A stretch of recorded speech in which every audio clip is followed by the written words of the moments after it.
بسم الله الرحمن الرحيم. السلام عليكم ورحمة الله تعالى وبركاته. ذيكي مسألة دعوة ملك استوى كان وكسر لوادة تلفزيون عالمية وكيبل تي في حمد يسمى على الكوبانية دار قاسم دمك.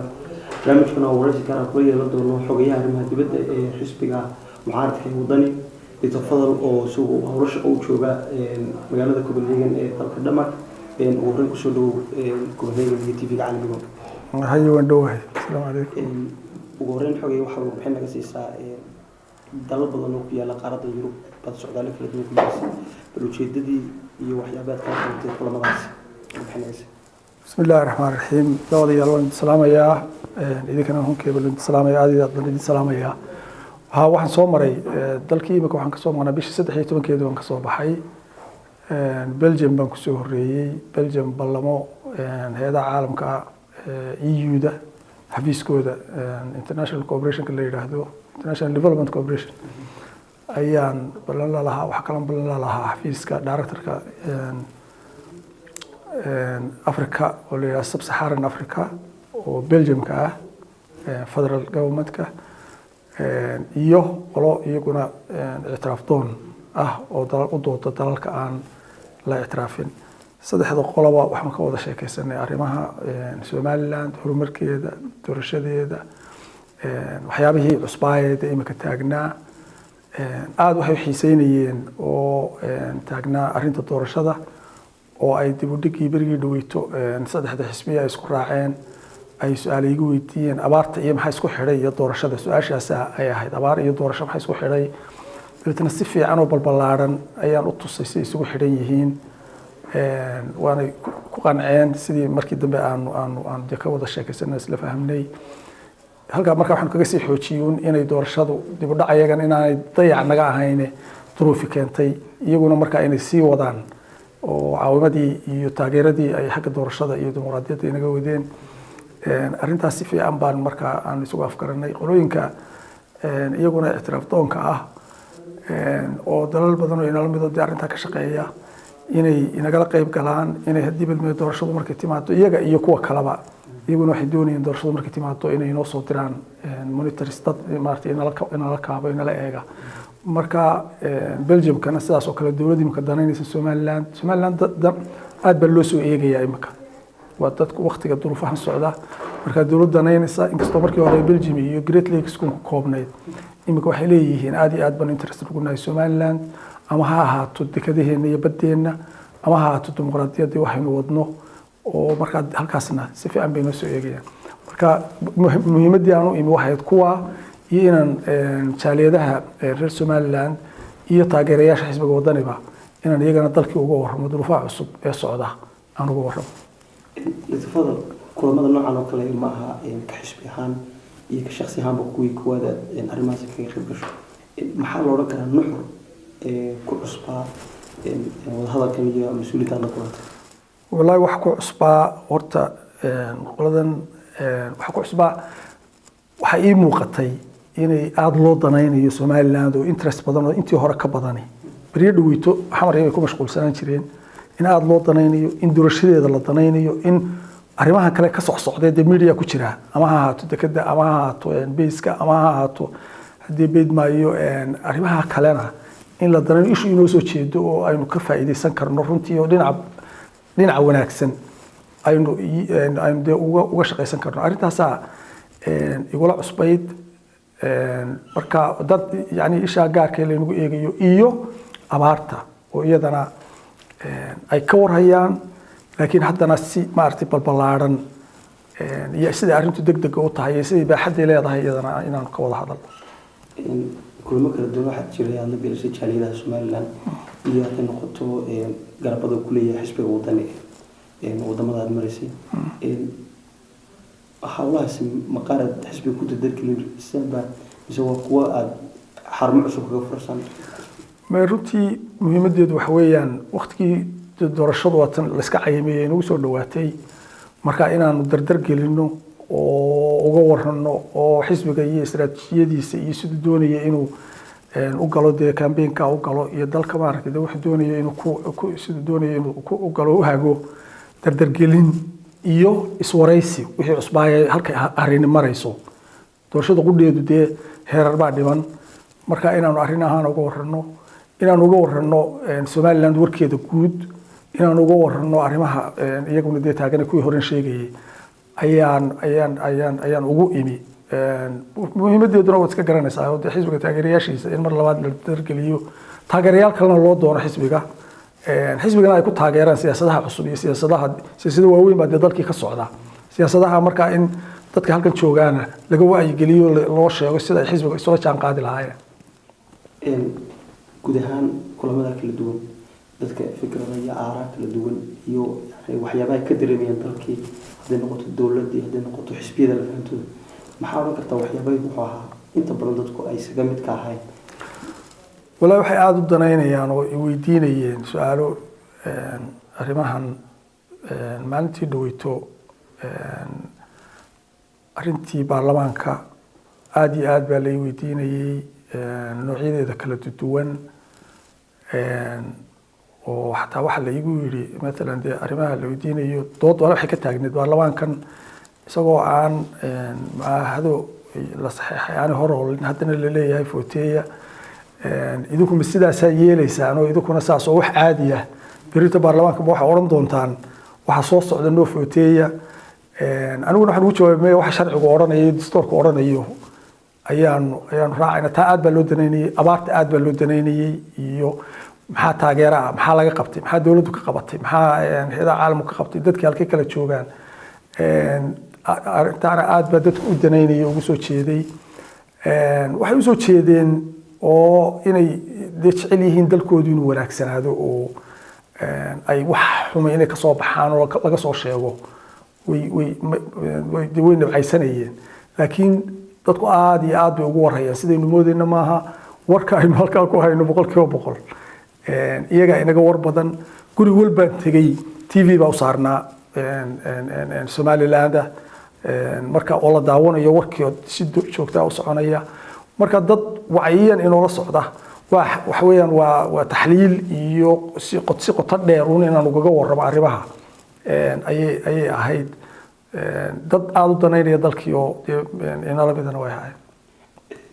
doorashada dhammaan wax isku raaceen xukuumadda iyo saddex xisbiba intii loo dhigo ilaa haddana waqti cayiman oo uu madaxweynaha ama baarlamaankiisa saxeexay ma jirto arrintaas idinka warweynta la beedka qabta والله أنا أقول كما قبوا وحنا نوقبين صدح ذي حسب دورشة خصيصي أولا دي قرنك صدح هذا حسب بقى دي دورشة ترتمية أو مرشحية له ويسكوا وافقين كوميشن كي قرنك شقاد الله هذا كوافق ذي بدحت يدي للدورتة مارتي دي مسؤولية دي تقول له هذا كوافق ذي أنت هذا وافقين أنا وحيلتها دل كانوا عادوا لي هي إنه ده consensus wax ku dhameysano oo abaar markay isjiidano arintu runtii markay timaado muhiimada leeyahay masiirka ahi inaynu ka heshiino saddexdaas oo heshiiyay adduunkana yaab dalal badan kama dhacdo innagana guul bay inoo tahay inaynu ka heshiinay marka warwar kama qabo guurtida hadhay oo the historian inay iyadu waqtiga kordhinta doorashada wax xalaalo dadkana xaq u lahaa intii xaq u lahaa inay gooyaan لكن waxa ku jirta doorashada hadii la kordhiyay kursigii yani dawladii waqtigeeda dhacayo loo kordhinayo taana guurtida ay xaqooda historiga u leh guurtidana waan ku kalsoonahay anigu waxay la tahay waxa inta soo dhab isku soo raacday ummadda reer Somaliland abaaraha iyo wadalulku hayaan dib loogu dhigay waqtiga aad la isula riixay la isu celceliyay تعبك iyo badan qaadatay ilaa hay'adaha caalamka iyo international community in caawinay laga dhaadhiciyay anigu waxaan islaahay guurtigu sidaas ay idinku waafaqayaan oo maartay sidii sax ahayd ina keenteen oo wax badan igaga iman maayaan marka waxaan insha Allah khayr bay noqon doontaa laakiin sida lagu soo heshiiyay dunidu inala qaadatay ay ku dhici doontaa dunidan aan ku noolahay wax badan oo warib intay noqoto dalalka ku yaala qaarada Afrika iyo guud ahaan wax warin kala ma jiro wax waro sawir si kala qarsan markaan ka hadlano arrintii dhawaan dalka Somaliland xarunta military ka siinaysa magaalada Berbera dawladdu xildhibaanada markii la marinay arrintaasi dhacday dimuqraadiyadda Somaliland iyo masarka Somaliland ku lahayd iyo kaalinta kaga jirta beesha caalamka dhaawacay tiri buu geysanaysa sorry arrintaasu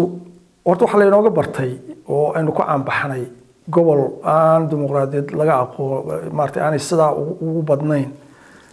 inaynu hab dimuqraadiya ku shaqeyno oo ku dadaalo sida itaalkeena inaynu dadaalo dadkeena dadaalo dawladeena iyo xisbiyadeena iyo shacabkeena wada dadaalaan sharciyan leenahay oo wax walba deeqeexa dimuqraadiyaduna wax kala ma aha dawladnimaduna wax kala ma aha waa sharci in sidiisa loo raaco waxay igu muuqataa sidii sharciyadu inoogu qornaayeen aynu isla waafaqnay ama dastuur ha ahaato ama kuwa ka dheegma ha ahaatee ama baarlamaanka iyo xeer hoosaadiyadiisa ha ahaateene in ay baalmarsanayd baan isla waafaqsannahay arrintaasu iyaha su-aalo badan bay abuurtay waxay abuurtay in aad sharixi kari weydo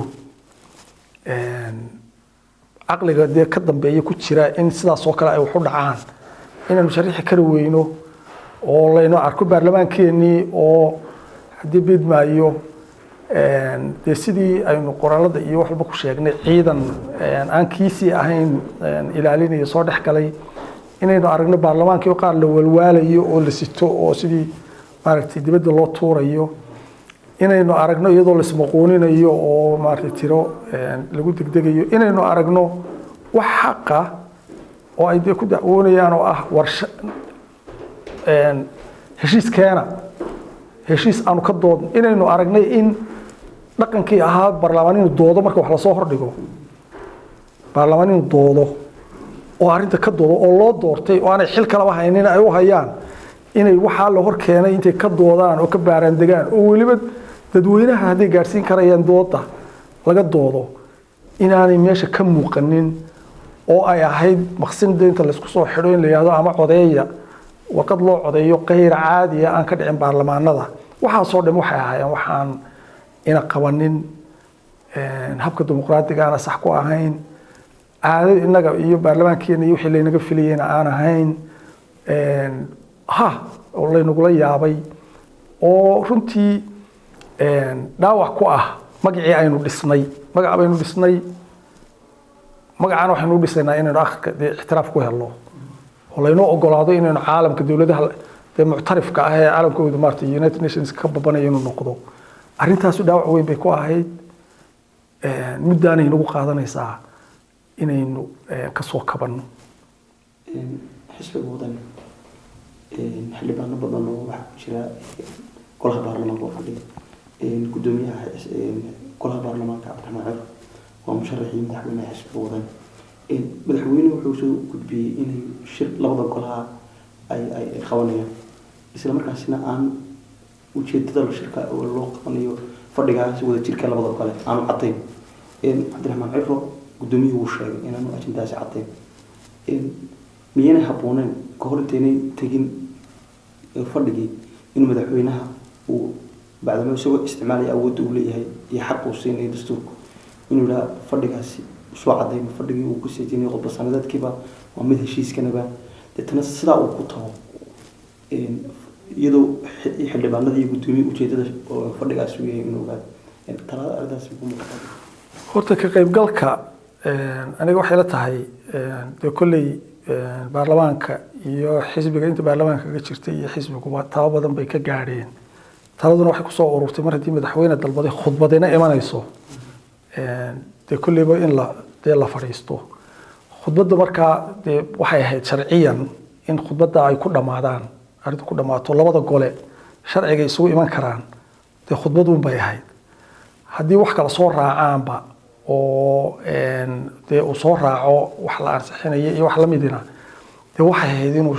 dariiqa saxa ah ee ahayd okay keena wixii laga wada hadlayay miiska soo saara aniga waxay la tahay taa inay arkaan waxa meesha lagu hayo oo heshiis baa laydin keenayaa dee lagu yidhi heshiiska miiska yimaado dee heshiiska isagoo heshiiskii la keenayaan ka maqnaanaya aniga waxay la tahay inay qeyr macquul ahayd oo maartay sida khudbadii madaxweynaha la jeedinaya heshiis haddii miiska la soo saarana waajib bay ku ahayd dadku wax ka fili lahayn inay ka doodaan marka waxa meesha ku khaldanay imaatinkii maaha waxa ku khaldan sidii dambe ee maaragtay dee loo ay u dhacday aan heshiis la keenin aburinta imaka ansixi aniga taa halkaas ay ku jirtaa halkan hore wax badan igama muuqdaan shakhsiyan ka xisbihan arrinkaasi meel cad iska taagteen kolaad u saarteen haddana shakhsiyan waxaad ka mid ahay dadkii sida weyn arrintaasi waa lagu bixiyay dhibaatadeedii sax weeye markii laga yimaado inaad xisbihan aragtaa ka midaysantiin adigu waxaad tahay xogayaa arrimaha dibadda khibradii waa aragnimada ma inama isku taday wax galan gala oo ku aadan bal heshiiskan iyo habkan loo wada in uun si bulshadii wax ay marka dad badan baa dee wixii si muhmalo oo dee xidhan oo dad walba qofkaas aanu qofna aan fahmi karin dad badanna mucaaradadka kala qaybsan marka xisbi ahaan dadka galaan galantay baad u leedahay inaad heshiisyada noocaas oo kala marka la soo gelayo inaad ogaan kartaan su'aal wanaagsan annagu horta dawladda Soomaaliland dawlad yaroo koraysa oo nidaamkeedu dhismayo oo runtii ku dhisan in wada hadal iyo haddii beed maayo wada tashi nuxurka ay ku asaasantay baa ee qiimaheedu yahay dunida ku qiimaysaa wada tashi ay tahay iyadoo sida arrintu ahayd haddana dawladda maanta arrimaha faraha ku haysay dawladdan kulmiye keligeed baa jeebka gashata nagama talageliso nooguma yeedho kuwii wadahadalkii Soomaaliya ee Turkiga la geliyay baanu qeylo oo masiiri ahaa warkan marka waxa ay muxaadaro soo gelayso iyada soo gashay markaan sugnaa wax weyn marka iyada wax ka soo baxaan si gaar ah bay marka wadani ay uga qarsataa oo aan diyaar u ahayn oo aan uga talagelin oo aan u ogaan karin meesha runtiina dee xataa saxaafadda iyo dad badan iyo cid og baaba iska yar wax meel lagu soo wadwaday aanad ogeyn oo wada qarsoodiya markaynu aragnana iyadoo baarlamaan dhex hordayso oo laleeyahay hal ansixiyo marka maya kama warhayno nalama wadaago dawladduna nalama wadaagto kuwii la galaana nalama wadaagaan annaguna uma lihin maaragtay dee dariiqaanu u marno oo aanu ku ogaano waxaanu sugnaa markii dariiqa sharciga soo marayso dee wixii marka dariiqa sharciga la keeno wixii naloo keeno wixii la keenay markay ama kala dhiman yihiin ama aanay jirinba dee dadka waan u sheegnaa wanagaa soo taaganayla meeshii waxa ma jiraan xisbiga mucaaradka wadani iyo bulsho badan oo ay ka mid ah shacabka reer Soomaaliland gudaha dibadba waxay muuqaf cad iska taageen kana soo horjeedaan saldhigaasi magaalada Berbera walow maanta uu yahay saldhig baarlamaankii maray oo sharciya ka xisbi ahaan yani mowqifkiina inaad ka soo horjeedaan mustaqbalka dambe haddii xisbiga wadani ku guuleysa talada dalka ma noqon doonaa heshiisyada noocaas oo kale mid aad dib u eegi doontaan mise waxay noqon doonaan kuwa tirahdaan dee sidaa u mareen buu maray dadkaas reer Soomaaliland mudad qarankaas dadka reer Soomaaliland wixii ay doonayaan haddii doonayaan in dib loo eegana dib loo eegayaa oo ay majoritigoodu oo sidaa ay u diidan yihiin oo ka soo horjeedaan iyagay horta ku xidhan tahay annagu dadku waxay doonayaan u baan raaci doonaa waxa kale aan raaci doonaa wixii sharciyada iyo tadawarka uu qaato sida uu soo koray iyo wuxuu noqdo ayaynu raaci doonaa waqtigeeda ayuu la sugi doonaa laakiin beetel qasiidku wax weeyaan waxa dadka reer Soomaaliland doonayaan waan raacaynaa waxay diidayaan waan diidaynaa gabadhii barnaamijka ee Suudan safar talada ku wajahan guud ahaan reer Soomaaliland iyo ka xisbi ahaan qaybiyashada farin umarada TV caalamka waxaan kula talinayaa orda dadka reer Soomaaliland inay waqti adag bay marayaan waqti abaaray marayaan waqti sicir barar bay marayaan waqti xoolihii laga xidhay bay marayaan waqti doorasho iyo waqti haddii beed maayo arrimo waaweyn oo dalka halboole arrimaheedu yihiin aan khilaaf badan ka taagan yahay marayaan horta midnimadooda iyo isku duubnidooda iyo nabadgelyadooda inay ka fuur yeelaan oo wax walba ka horeysiiyaan taa waan kula talinaynaa waxaan kula talinaynaa inay adeebeed maayo u diyaar garoobaan isla kaashadaan oo abaaraha iyo waqtigaa adag ay iska kaashadaan oo is caawiyaan oo ay sidii ay awal yeeli jireen weliba maanta aada uga sii badiyaan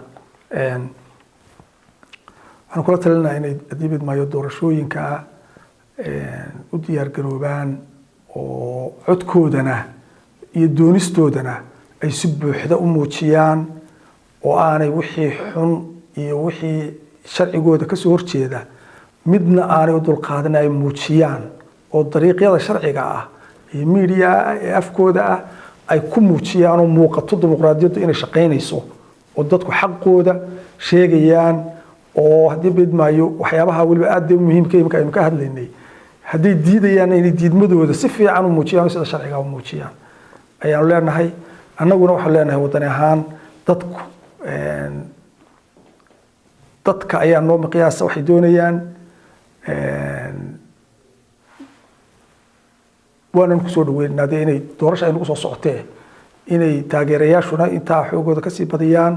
dadka kalena haddii beed maayo ay kasoo qayb galaan asalaamu calaykum waraxmatullahi hagaag dawadaintaas aynu kusoo gabagabay doonaa barnaamijkaasi gaarka aan waraysi kula yeelinay xogayaha arrimaha dibadda ee xisbiga mucaaradka ee wadani dafada isugu socdaal ku yimi magaalada Copenhagen ee dalka Denmark aad iyo aad baa mahadsantihiin live ark